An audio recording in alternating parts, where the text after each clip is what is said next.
نحمده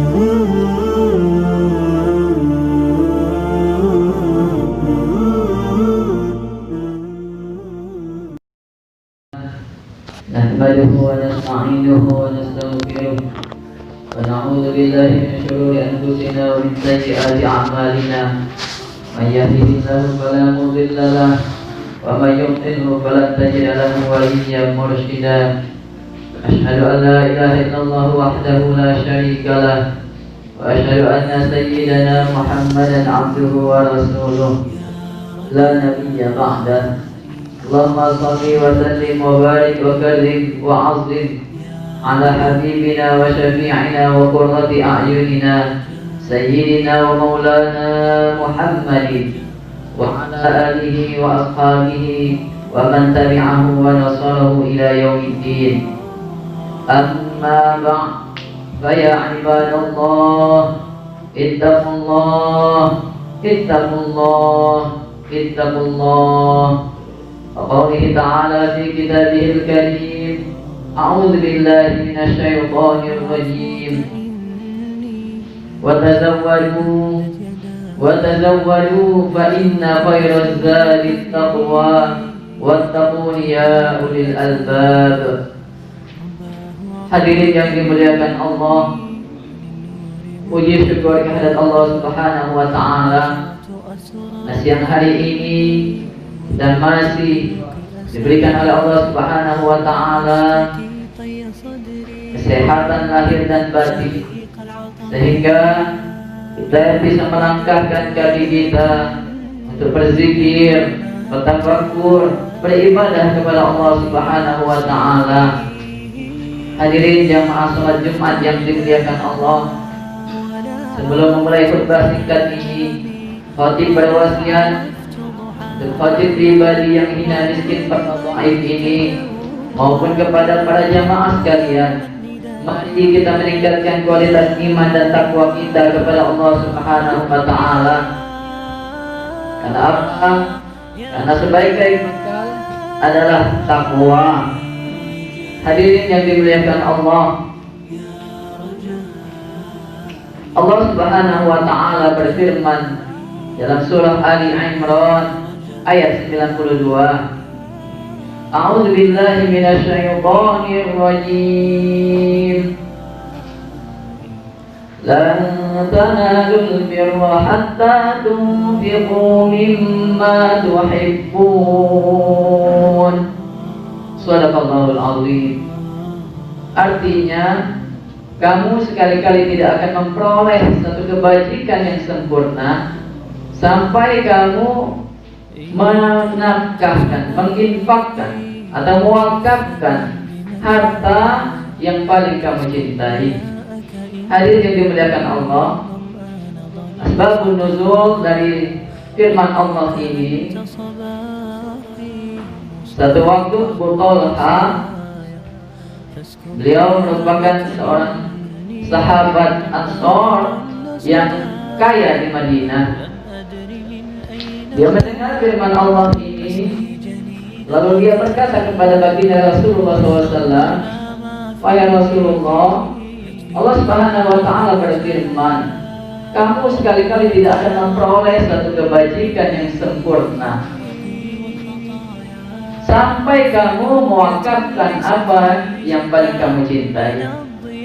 Wahai Rasulullah, aku memiliki perkebunan Bayruha namanya, tepatnya di belakang Masjid Nabawi, dan perkebunan itu sangat subur dan harta itu merupakan harta yang paling aku cintai.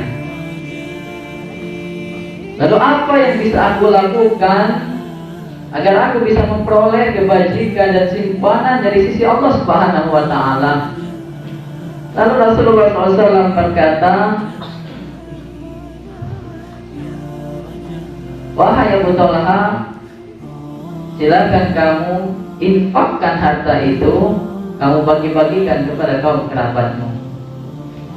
Begitu juga di dalam Sahih Bukhari diceritakan bahwa Umar bin Khattab radhiyallahu an, dia berkata kepada baginda Rasulullah SAW, bahwa dia memiliki sebidang tanah yang subur di Khaybar, di mana dia memperoleh itu dari harta pampasan perang. Lalu dia berkata, wahai Rasulullah, apa yang bisa aku lakukan agar aku bisa memperoleh kebajikan, agar aku bisa mendapatkan surga dari sisi Allah Subhanahu wa taala? Dan Rasulullah SAW menjawab, in syi'ta habasta aslaha wa tasaddaqta biha. Kalau kamu mau, kamu tahan pohonnya, kamu sedekahkan buahnya.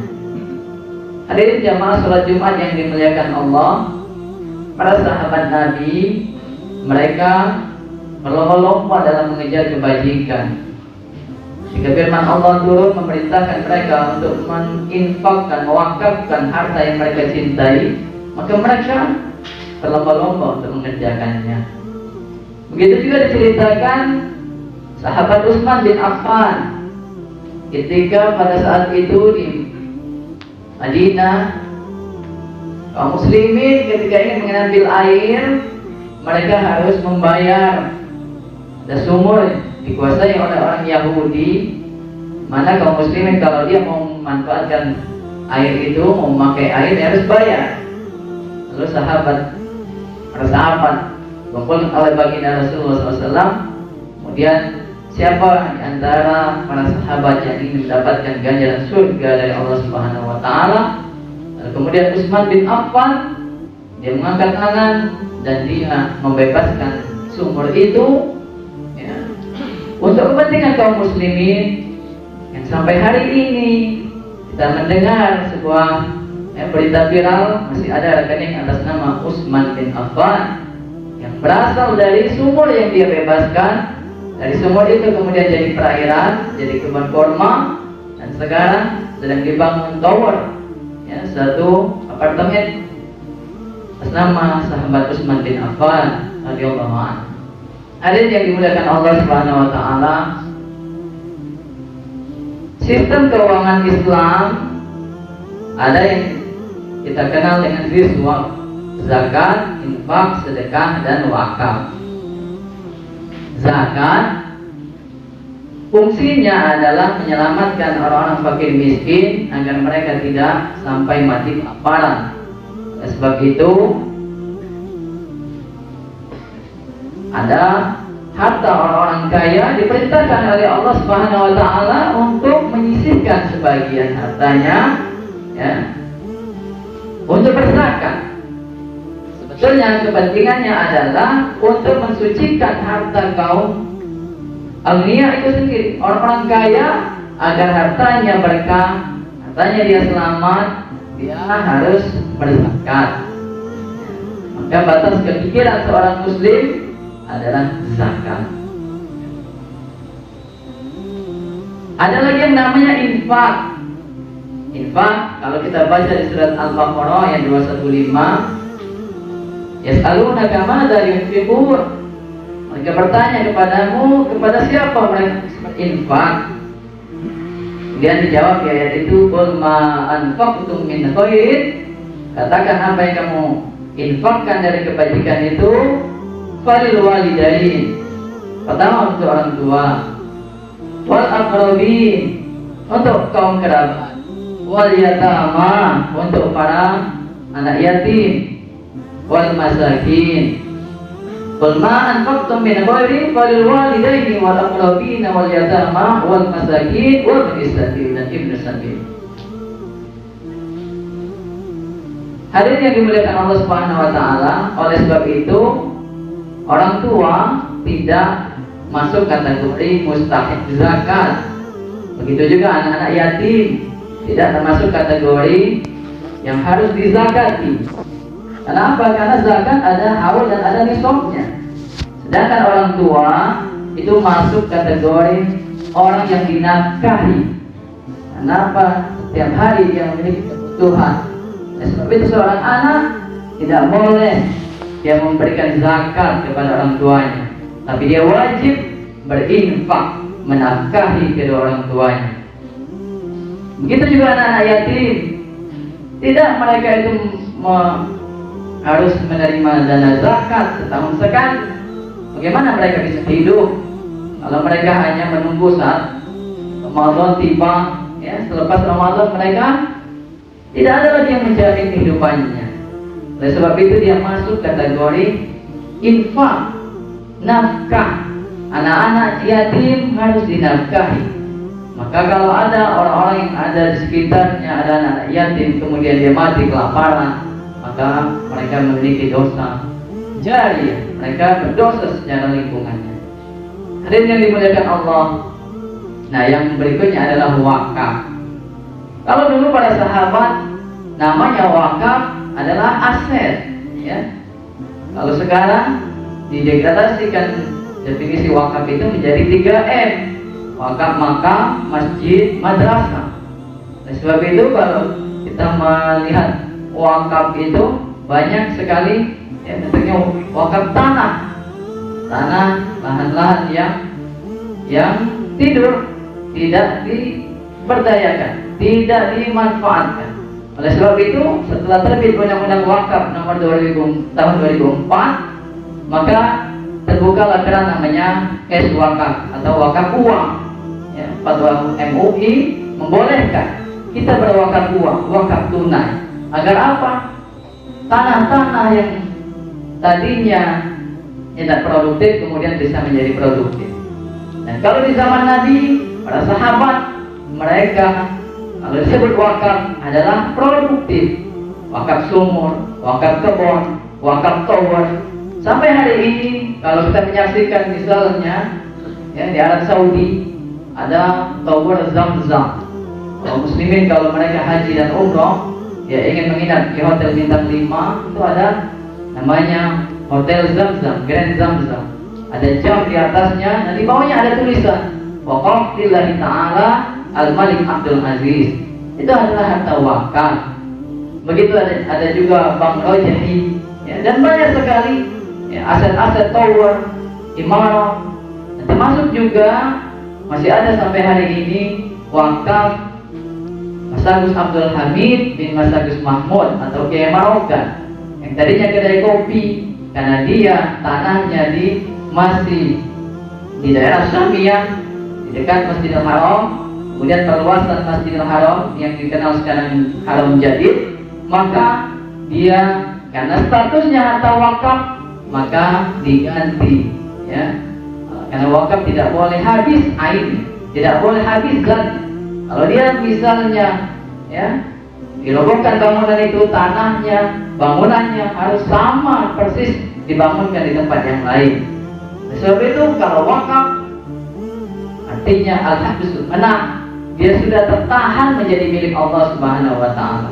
Ya, oleh sebab itu mari kita galakkan, kalau kita ingin menuju kepada kemakmuran, maka solusinya adalah kita berwakaf produktif.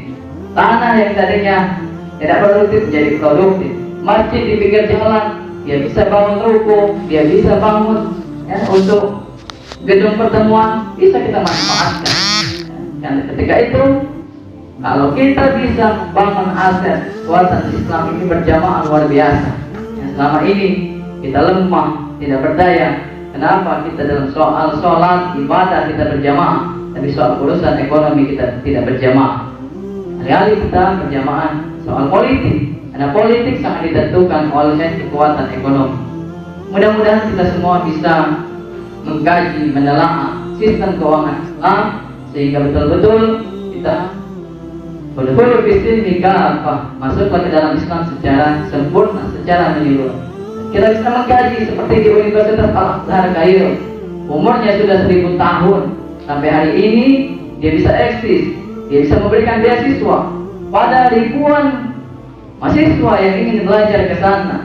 Mereka ingin menuntut ilmu gratis di sana, tinggal menyiapkan ongkos sampai ke Mesir sana. Kalau dia belajar di sana, dia tidak dipungut lagi biayanya. Sampai hari ini dia bisa eksis, bisa menggaji para dosen-dosennya secara layak. Kenapa? Dia memiliki harta wakaf, dia punya gedung, apartemen, rumah sakit, perusahaan Swiss dan lain sebagainya. Sebab itu kaum muslimin yang dimuliakan Allah, kalau kita berjamaah, insya Allah kita akan menjadi kuat. Barakallahu li wa lakum bil Qur'anil azim wa nafa'ani wa iyyakum bima fihi minal ayati wa dzikril hakim. Wa taqabbal minni wa minkum tilawatahu innahu huwas samiul alim. Allahumma shalli ala sayyidina Muhammad wa ala alihi sayyidina Muhammad.